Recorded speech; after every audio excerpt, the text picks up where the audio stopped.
A Dorian Gray, porém, afigurava-se uma verdadeira natureza dos sentidos, nunca fora compreendida. Que os homens haviam se conservado brutos e selvagens porque a sociedade sempre havia procurado esfomeá-los pela submissão ou aniquilá-los pela dor, em vez de aspirar a convertê-los nos elementos de uma nova espiritualidade, que teria como característica dominante o instinto sutil de beleza. Ou imaginar-se o homem movendo-se na história, preocupou-se com o sentido de derrota. Tantos haviam sido vencidos e por um fim tão mesquinho. Houvera abandonos voluntários e desvairados, pasmosas formas de íntima tortura e renunciamento, nascidas do sobressalto, cujo resultado foram uma degradação infinitamente mais temível do que essa degradação imaginária que, na sua ignorância, havia procurado evitar. Fazia então a natureza, na sua grande ironia, o anacoreta nutrir-se com as feras do deserto e dava, por companheiros, ao eremita os animais da planície. Certamente ainda poderia haver, conforme Lord Henry profetizava, o novo hedonismo recriador da vida, que a libertaria desse grosseiro e desagradável puritanismo renascente nos nossos dias. Seria necessariamente obra da intelectualidade. Não devia ser aceita teoria alguma, nem qualquer sistema implicaria o sacrifício de uma forma de experiência passional. Seu fim seria, verdadeiramente, a própria existência e não os frutos desta, fossem quais fossem, doces ou amargos. Não seria admitido o ascetismo, produtor da morte dos sentidos, e tampouco o desregramento vulgar que os embota. Tornar-se-ia necessário ensinar o homem a concentrar sua vontade sobre os instantes de uma vida que não passa de um instante. Após uma dessas noites de sonhos, que quase nos fazem suspirar pela morte, ou após uma dessas noites de angústia e regozijo informe, quando através das células do cérebro passam fantasmas mais tétricos que a própria realidade, há poucos dentre nós que não tenham despertado antes do alvorecer, animados de uma vida ardente e propensa a todos os grotescos, que empresta a arte gótica a sua persistente vitalidade, sendo esta arte, como se pode crer, a arte peculiar àqueles cujo espírito já foi turbado pela moléstia da fantasmagoria. Gradualmente, dedos brancos agarram-se e sobem pelas cortinas que parecem tremer. Sob tenebrosas formas fantásticas, sombras mudas se dissimulam pelos cantos do quarto e se alastram. Fora é o despertar dos pássaros entre a folhagem, o passo dos operários em caminho para o trabalho ou os suspiros e soluços do vento dobrando as cortinas, rondando em torno das casas silenciosas, como receando acordar aqueles que, dormindo, teriam de chamar o sono ao seu antro purpúreo. Véus e véus de fina gaze escura esvoaçam, e aos poucos as coisas recuperam formatos e cores, enquanto espreitamos a aurora refazendo de fresco o mundo. Os espelhos desluzidos tornam a encontrar sua vida mímica. As velas apagadas conservam-se onde as deixamos, e ao lado jaz o livro semi-cortado que líamos, ou a flor amada que trajávamos no baile, ou a carta que receávamos ler ou tínhamos lido muitas vezes.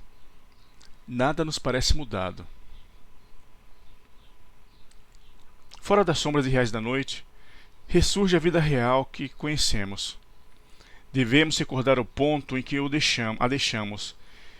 Então apodera-se de nós um terrível sentimento da continuidade necessária da energia em qualquer círculo fastidioso de hábitos estereotipados, um agreste desejo de se abrirem, uma manhã, aos nossos olhos, sobre um mundo inteiramente refeito nas trevas, para nosso prazer.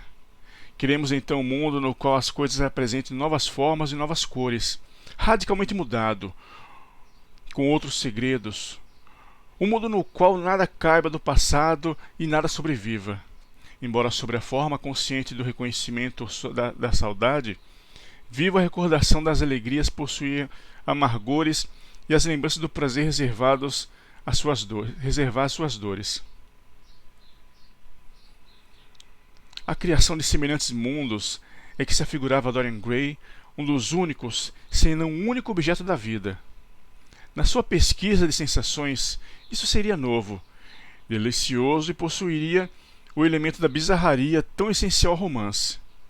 Ele adotaria certos modos de pensar, que sabia estranha à sua natureza, entregar-se-ia às suas capciosas influências e, havendo dessa maneira colhido suas aparências e satisfeito a sua curiosidade intelectual, abandoná-los-ia com a cética indiferença de que nada tem de incomparável com o real ardor de temperamento e chega a ser uma condição necessária a este, segundo certos psicólogos modernos. Constou, durante algum tempo, que se preparava para abraçar a comunhão católica romana. E evidentemente o ritual romano havia sempre tido para ele um grande atrativo. O sacrifício cotidiano, mais fortemente real que todo o sacrifício do mundo antigo, atraía-o, tanto pelo seu soberbo desdém da evidência dos sentidos, como pela simplicidade primitiva de seus elementos e pelo eterno patético da tragédia humana que procura simbolizar. Dorian gostava de ajoelhar-se nos frios pavimentos de mármore e a contemplar um padre. Na sua rígida dalmática floreada, desviando lentamente com as brancas mãos o véu do tabernáculo, elevando a custódia cravejada, contendo a alva hóstia, que uns acreditam ser, na verdade, o panis celestis, o pão dos anjos, ou revestido dos atributos da paixão do Cristo, quebrando essa hóstia sobre o cálice batendo no peito por seus pecados. Os turíbulos fumegantes, que meninos revestidos de escarlate e sobrelises de rendas brancas balançavam levemente no ar, como grandes flores de ouro, seduziam-no infinitamente. E, retirando-se, ele pasmava diante dos confessionários obscuros e demorava-se à sombra de um deles, sentindo homens e mulheres segredarem, através da grade usada, a verídica história de suas vidas. Jamais, porém, ele caiu no erro de obstar o seu desenvolvimento intelectual pela aceitação formal de uma crença ou um sistema, assim como não tomou para a morada definitiva um albergue justamente apropriado para a passagem de uma noite ou algumas horas de uma noite sem trilhas e sem lua. O misticismo, com seu extraordinário poder de revestir de bizarraria as coisas vulgares, e a antinomia sutil que parece acompanhá-lo sempre, emocionaram-no por algum tempo. Hoje está difícil. Por algum tempo, mostrou tendências pela doutrina materialista do darwinismo alemão e descobriu um singular prazer em prender as ideias e paixões dos homens e alguma célula perolada do cérebro ou algum nervo branco do corpo, comprazendo-se ante a concepção da dependência absoluta do espírito, conforme as tantas condições físicas mórbidas ou salubres, normais ou anormais.